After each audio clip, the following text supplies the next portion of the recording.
G'day everyone, welcome back to the channel. So in today's video we're going to talk about sacroiliac joint pain, but how the lower back can affect how that feels. And this video follows on from a previous video that we've done, and I'll link it up here, in regards to how stiff hips can really short circuit how the pelvic joints function. And the idea being that if your hips are stiff and they're the joints that are immediately below that SIJ, then a lot more force, a lot more movement, a lot more pressure goes through those joints and can set you up for some dysfunction. So if you've had some SIJ pain and you haven't had your hips checked out, give that video a watch just to give some context behind what we're going to go through today. Because this time we're going to focus on the things above that SIJ. And in a lot of cases that I see clinically, a lot of people come in with a diagnosis of sacroiliac joint pain. And obviously they get pain down the back of the base of the spine, across the hips.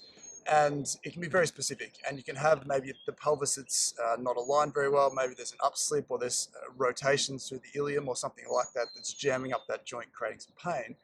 But in a percentage of people, and a lot more people than I think we realize in the industry, a lot of people have sacroiliac joint pain that isn't sacroiliac joint based at all. It's actually a referred pain from the lower back.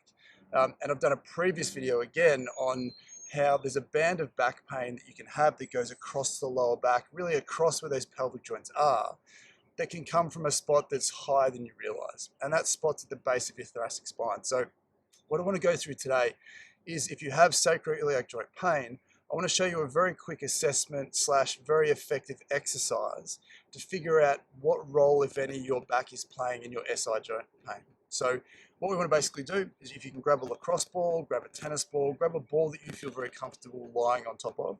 And what we're going to do is we're going to start up very high. So obviously most SI pain is down low. It's at the base, around that tailbone, either side of that tailbone, a little bit higher in between your back and your hips.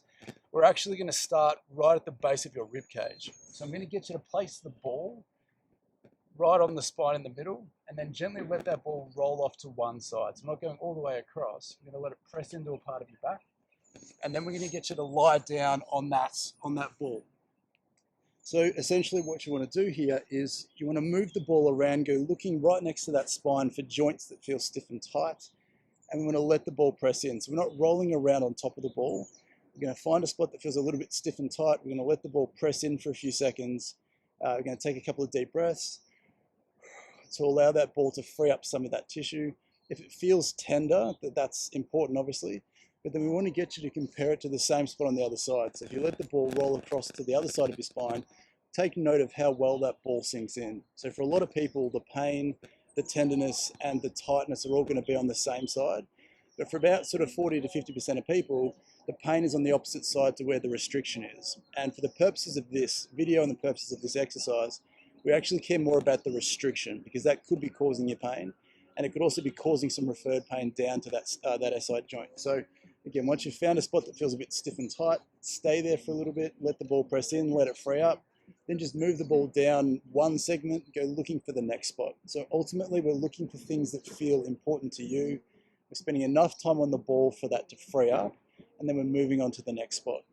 And what I want you to pay close attention to is take note of how your pelvic symptoms feel. So if you feel like you're getting some general aches and pains down there while you're pressing on your back, and then when you move on to another spot, those aches and pains aren't there anymore, then the spot that you are on is potentially the spot that's referring pain to that SI joint. So I can't stress this enough. It's really important to make sure that when you're trying to solve sacroiliac joint pain, it's actually more than just a sacroiliac joint problem in a lot of cases. So again, in the previous video, we spoke about how stiff hips can cause extra pressure going through those pelvic joints.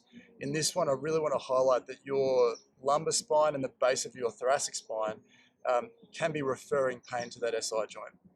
Further to that, even if those spots aren't directly referring pain to your pelvis, stiffness and restriction in those areas can do the same thing as stiffness and tightness of your hips, where it can force the next most mobile structures to become overloaded and dysfunctional. So if the base of your spine is stiff, if the base of your thoracic spine is stiff, it can just mean that you're moving through your pelvic joint more than you probably should, which again could be correlating to why you have pain. So beyond just reaching for a sacroiliac joint belt, beyond getting your pelvis manipulated and reset and realigned consistently, make sure that you're looking below and above those areas. And in the case of this, if you can grab a lacrosse ball or a tennis ball, go hunting through the base of your rib cage and just below that, you might find that your sacroiliac joint pain isn't sacroiliac joint pain at all. It could just be referred pain from your back. So as always, if we're finding that there's some stiffness, if you do find that there's a part of your back that you press the ball into and it reproduces all of your pelvic pain, clearly that's really powerful. But the next conversation that we need to have is to focus on why this section has become a problem. And for most people that I see clinically, the answer is really simple. It's often that section is stiff because that's the section that you're hinging through without realizing it day to day. And that can be, excuse me, sitting at a computer, that can be a number of different things.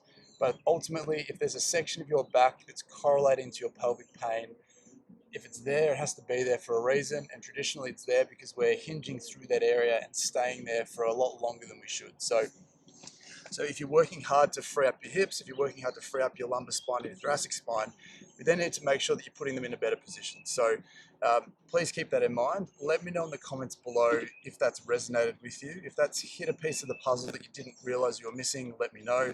Please leave a like on the video and obviously subscribe to the channel if you're new. I want these videos to reach as many people as possible, and I can only do that with your help. So with that being said, I hope that was helpful. Thanks for watching, and I'll see you next time. Bye.